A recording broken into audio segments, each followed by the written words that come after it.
श्रीमद् भागवत गीता भगवान का गाया हुआ वह ज्ञान है जो आज भी लोगों को सही दिशा दिखाता है। जिस तरह आज हम कई बार तमाम कारणों के चलते अपने कर्तव्यों से विमुख हो जाते हैं और हार कर समस्याओं से पलायन करने लगते हैं, उसी प्रकार महाभारत के युद्ध के समय निराश असमंजस की स्थिति में दिखाई देते हैं।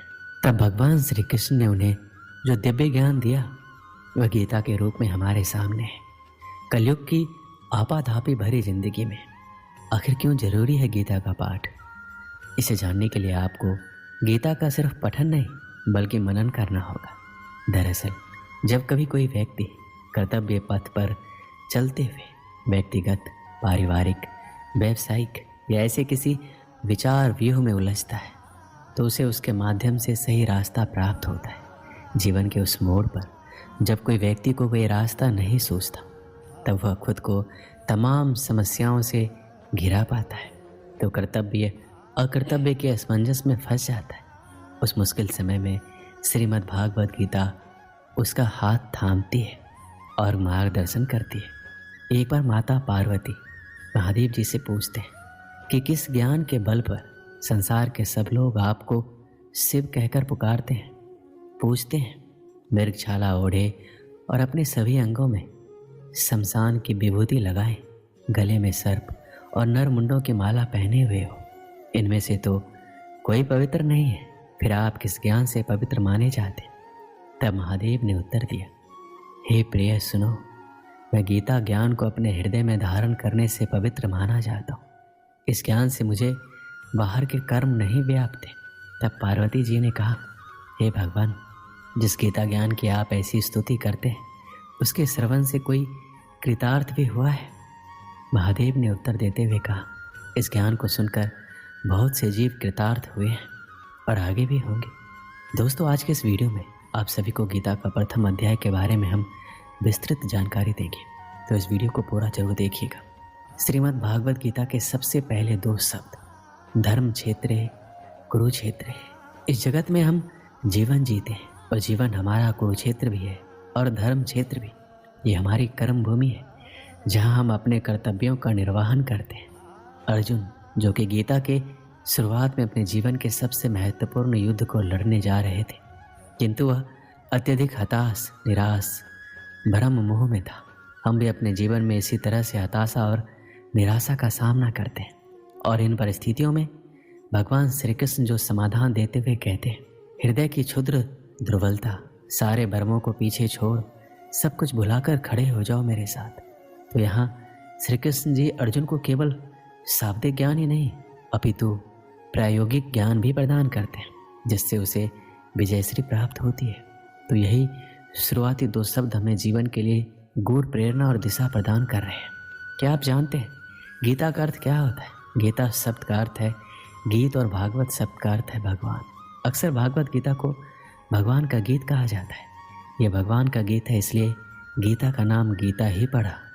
गीता में लिखा है, क्रोध से भ्रम पैदा होता है, भ्रम से बुद्धि व्यग्र होती है, जब बुद्धि व्यग्र होती है तब तर्क नष्ट हो जाता है और जब तर्क मरता है तो मनुष्य का विवेक नष्ट हो जाता है और उसका पतन शुरू हो जाता है। इस आधार पर कई ज्ञान और बुद्धि को खोलने वाली बातें लिखी है। जब हम शत्रु और समस्या को देखते हैं तो हमें बहुत ही बड़ी और विकराल दिखाई देती है और मन में ये डर भी रहता है कि अगर हम इसमें घुस गए तो क्या होगा? क्या हम इस समस्या से बाहर आ पाएंगे? क्या हम जीत पाएंगे? कुछ इसी प्रकार की सोच से दुर्योधन भी गुजर रहा था। दुर्योधन गुरु द्रोणाचार्य से कहता है कि बड़े बड़े धनुष वाले तथा युद्ध में भीम और अर्जुन के सामने सूरवीर तथा महारथी राजा द्रुपद, चिकितान तथा बलवान काशीराज, पुरोजित, सुभद्रा पुत्र अभिमन्यु एवं द्रौपदी के पांचों पुत्र, ये सभी के सभी महारथी हैं। इससे हमें ये पता चलता है कि चाहे शत्रु हो या शत्रु के जैसी समस्या, उसके बारे में सब कुछ जानना चाहिए। समस्या के हर पहलू से हमें वाकिफ होना चाहिए और उसके हर अंग के बारे में हमें मालूम होना चाहिए, जैसे कि उस स्थिति में दुर्योधन भी कर रहा था। इसमें दुर्योधन आगे द्रोणाचार्य से कहता है, हे ब्राह्मण श्रेष्ठ, पांडवों की सेना के योद्धाओं को तो आपने देख लिया। उसके बाद दुर्योधन अपनी सेना के महारथियों का परिचय देता है। समस्या के बारे में सब कुछ जान लेने के बाद अपने पक्ष में सोचने की बारी आती है। दोस्तों, हमें ये भी जानना होता है कि हमारे पक्ष में कौन कौन से मजबूत बिंदु हैं जिससे हम उस समस्या पर विजय प्राप्त कर सकते हैं।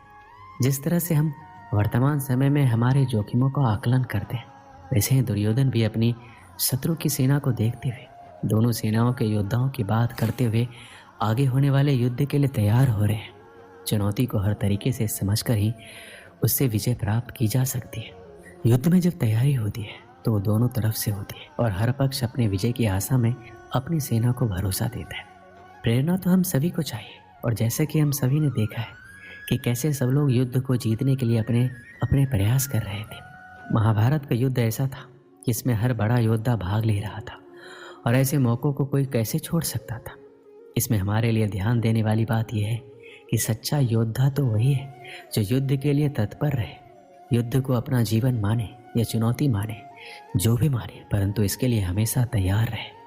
श्री कृष्ण कहते हैं कि मनुष्य स्वभावतः वह सब कुछ पाने का पात्र नहीं है जो वो चाहता है। हम सब चाहते हैं कि हम स्वतः ही किसी चीज़ के हकदार हैं, तब हम उसे पाने के लिए दूसरों के आगे पीछे चलना शुरू कर देते हैं। जब भी हम दुर्योधन के बारे में सोचते हैं तो वह एक ईर्ष्यालु और व्यक्ति के रूप में सामने आता है। लेकिन क्या आपने कभी ये सोचा है कि हम सभी में कहीं ना कहीं दुर्योधन भी है? हम ईर्ष्यालु हो सकते हैं और हम वही चाहते हैं जो दूसरों के पास है। कार्य के पीछे का इरादा ही मायने रखता है। जो लोग केवल कर्म के फल की इच्छा से प्रेरित होते हैं वो दुखी होते हैं, क्योंकि वो जो करते हैं उसके परिणाम के बारे में लगातार चिंतित रहते हैं। इस दुनिया में ज़्यादातर लोग अपने अहंकार के कारण बर्बाद हो जाते हैं। वो विश्वास या भरोसे से ज़्यादा अपने ईगो को महत्व देते हैं। आदमी का अहम और वहम दोनों उसे सफलता की सीढ़ियाँ चढ़ने नहीं देता, क्योंकि एक अहंकार या आदमी की दुनिया उसी से शुरू होती है और उसी पर ख़त्म हो जाती है। हर व्यक्ति के अंदर किसी न किसी तरह का घमंड होता ही। ये मनुष्य का एक स्वभाव है। जब हम खुद को ज़मीन से जुड़ा हुआ पाते हैं तो हमारे नीचे गिरने का सवाल ही पैदा नहीं होता। लेकिन जब सफल होने पर हम खुद को आसमान में ले जाते हैं, अपने दिमाग को चढ़ाने लगते हैं, तब हमें आसमान से नीचे गिरने में देर नहीं लगती। अहंकार को अपने दिमाग में घर ना करने दें, नहीं तो आपने जितनी जल्दी सफलता की सीढ़ियाँ चढ़ी है, आपको वहाँ से नीचे उतरने में देर नहीं लगेगी। एक समय की बात है, रामनगर गांव में एक बूढ़ा आदमी अपने पुत्र के साथ रहता था। बीमार होने के कारण बूढ़े आदमी ने अपनी बहुत सी संपत्ति अपने पुत्र के नाम कर दी। उसने अपनी वसीयत में लिखा कि उसकी सारी संपत्ति उसके मरने के बाद उसके पुत्र की हो जाएगी, और वसीयत के कुछ दिन बाद ही उसकी मृत्यु हो गई। संपत्ति इतनी थी, उसका पुत्र और आगे आने वाली 7 पुश्तें बिना कोई काम धंधा किए आराम से खा पी सकते थे। मगर उसका पुत्र अभी भी संतुष्ट नहीं था। वह अधिक से अधिक धन कमाना चाहता था। इसलिए उसने अपने सभी अचल संपत्ति बेच दी और भिन्न भिन्न वस्तुओं की खरीद कर उसका व्यापार करना आरंभ कर दिया।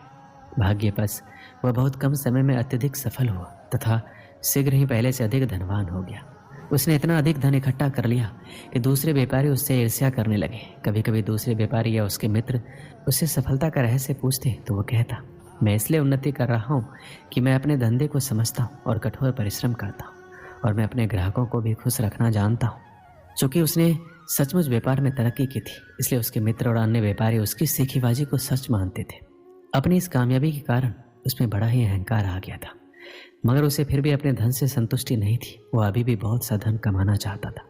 उसने व्यापार में अपने हाथ पैर फैलाने आरंभ कर दिए। आरंभ में तो उसे व्यापार में लाभ हुआ, मगर उसका अहंकार इतना बढ़ गया था कि भाग्य की देवी उससे अप्रसन्न हो गई। उसे व्यापार में घाटा होने लगा।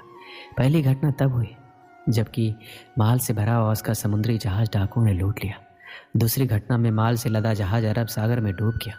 उसके भाग्य में कुछ न कुछ अपशगुन उत्पन्न हो गया था। तीसरी घटना ने उसे बिल्कुल ही उखाड़ फेंका। वह दर दर का भिखारी बन गया। उसका सारा व्यापार चौपट हो गया। उसकी यह दुर्दशा देखकर उसके मित्रों ने पूछा, भाई तुम्हारी यह दुर्दशा आखिर कैसे हुई? इस पर उसने अपने भाग्य को कोसा और कहा, क्या बताऊं, किस्मत ने साथ नहीं दिया। भाग्य की देवी ये बात सुनकर अप्रसन्न हो गई। वह साक्षात उसके सामने प्रकट होकर बोली, तुम सचमुच बहुत अकृतज्ञ हो। जब तक तुम सफलता की सीढ़ियाँ चढ़ते रहे तब तक तुम उसका सारा श्रेय खुद लेते रहे, मगर जैसे ही हालात खराब हुए तुमने भाग्य को धिक्कारना आरंभ कर दिया। याद रखो, मनुष्य की अहंकार ही उसे ले डूबता है। इस कहानी से हमें क्या सीख मिलती? अहंकार से व्यक्ति का सर्वनाश हो जाता है और हमें कभी अहंकार नहीं करना चाहिए। दोस्तों, इस वीडियो में बस इतना ही। मिलते हैं अगले वीडियो में, अपना ख्याल रखिएगा। जय श्री कृष्ण।